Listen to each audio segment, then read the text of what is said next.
Hello, hello, hello, hello. Hope y'all are doing well today. We're going to get started with this week in supervision.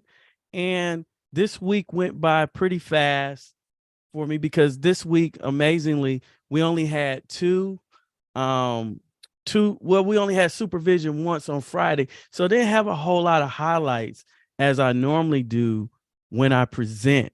And so we're going to just go from the core here and bring about some of what we experience. And the whole idea, as I always mention, is we do this week in supervision for a number of reasons. And we are having the goal of supporting individuals who come from out of our supervisor training, but we are also supporting individuals who are clinicians and in the process of just trying to learn how to do therapy. It's good. Sometimes we put test questions on here and we're just trying to be better professionals. And so we are going to go through something very briefly, if I can get to it. Um, and I just, a lot of times when we are in therapy, and a lot of my supervision is I do the type of supervision where it's pretty much based on a lot of psychotherapy type of situations, but I kind of split it up into different pieces too. But a lot of it is centered around building skills with the clinician. All right. And as I mentioned, let me go on and share here. Let me see. Uh-oh. Okay.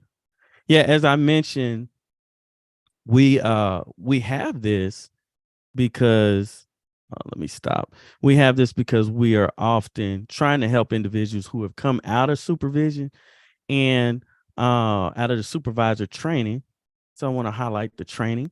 Our next one is on July 24th and 25th. So sign up if you're social worker looking for the training to become supervised to do what I'm describing, what we do right now. But let's jump right in. And so what I try to do is support my clinicians with being able to make quick assessment. And we're going to give a quick example of this, of how to make quick assessment as best I can. It's tough when you're live to make quick assessment and start making reasonable deductions just off of little bits of information. I always challenge them with doing that. I just show little pieces of things, and we try to nurture the skill of being able to reason and deduct what's going on. So we're going to use an example of that right now. Let me stop the share it again, make sure it's sharing right. And we're going to use an example of that. We got the sound set up, and you got to catch this one quick. You got to catch this one quick.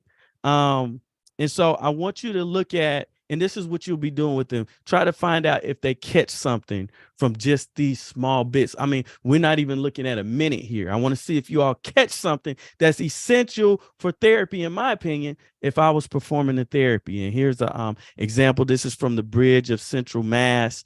And I saw a little vignette on their site. And so we're going to share that here. All right, let's check it out.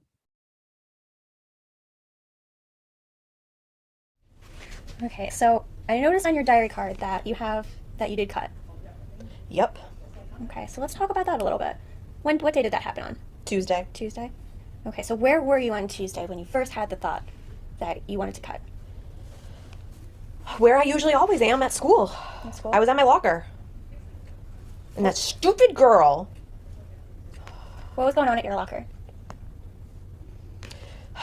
Melanie, was talking about Tim, my Tim. All right, that's it. That's it. What are we getting from that? And a lot of people say, well, it wasn't enough time. I didn't have enough time. I need more information. We understand that. But the point is that when we are in therapy, we can miss nothing. Okay. And we have to take each opportunity to take little bits of information to deduct, make a reasonable deduction of what's possibly going on, right? Okay. So, what deductions, what can we get from just what she said right there? I want to play it again. I think I should play it again and see if anybody, I know a lot of y'all out there just got some real deep stuff to share, but I just want to make sure we caught that. That was just a little bit. What can we catch from just a few seconds? Let's try to hear it again. Okay, so I noticed on your diary card that you did cut. Yep. Okay, so let's talk about that a little bit. What day did that happen on? Tuesday. Tuesday? Okay, so where were you on Tuesday when you first had the thought that you wanted to cut? Where I usually always am, at school. At school? I was at my locker. And that stupid girl. What was going on at your locker? Melanie was talking about Tim, my boyfriend. And I know. Okay. All right. Let's stop it right there. All right. So in order for us to properly assess this, we need to know something about, and I wish I could have brought more information on this. We need to know something about individuals that cut and why they cut. Does this mean that they're suicidal when people cut?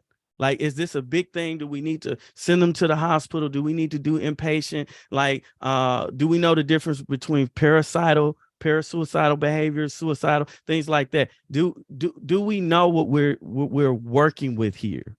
And that's the basis, having a good understanding as to when someone cuts, what is typically something that they are experiencing, what typically is a client that cuts. Now, we don't want to be so specific that we generalize that and assume something that is not occurring. But if we're the professional, we need to know something about that. And if you know anything about cutting, generally, it's not something where they are really wanting to try to kill themselves. But what is going on here? Well, those of us that know about that, generally when someone is cutting, it's because they are trying to get relief from some type of stress, pressure, panic, anxiety, some type of feelings that are overwhelming them is generally why we might see people cut.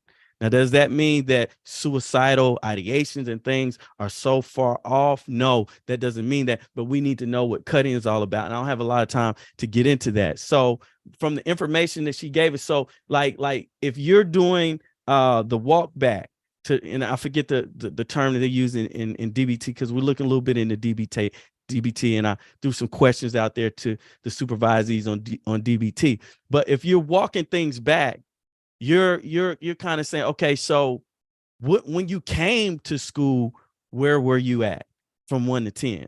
Okay. Once you arrived at school, where were you at from 1 to 10? 10 meaning that I was super anxious, blah, blah, blah, blah. And this is going to help to narrow down and help us to understand when things really heighten. Okay.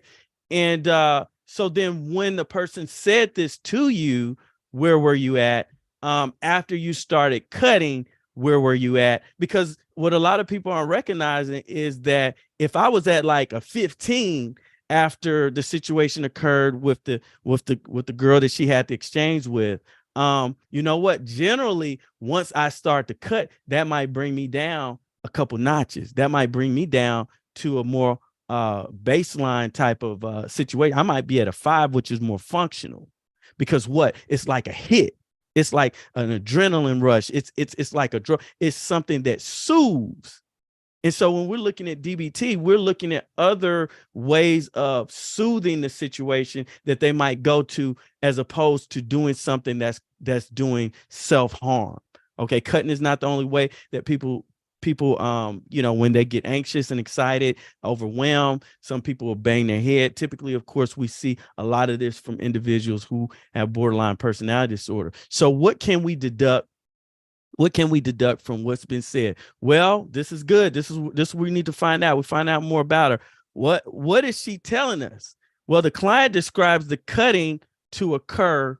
Client describes the cutting to occur where I usually always am at school.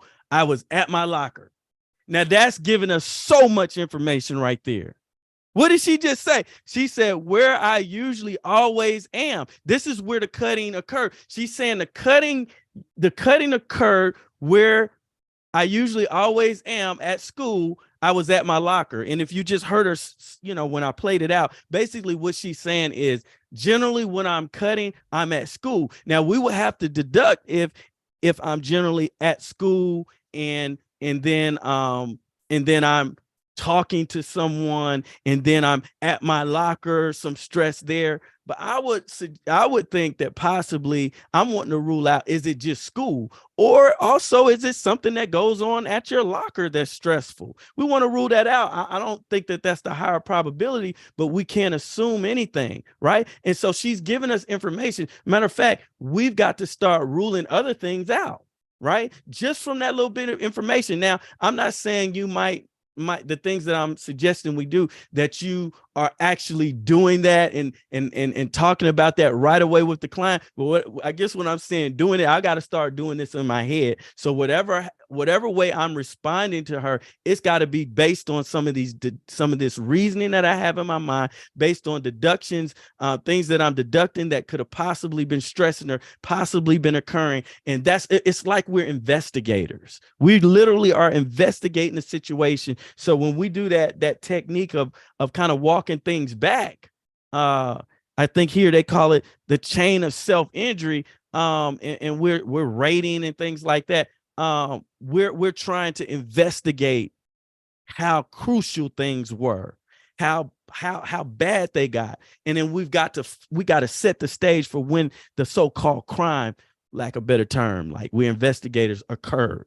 Okay, what led up to it? So here it is, that there's a possibility that and I want to stick with my notes, but I kind of just got to flow with it, that there was a stressful situation that is occurring when she comes to school. One thing that we're going to have to also rule out here while we're talking to her, let me just stick to the script. While I was at my locker at school, something happened. So we know that for a fact. Things the therapist might want to process. What we might want to process, is school a place that makes the client anxious? We got to rule that out.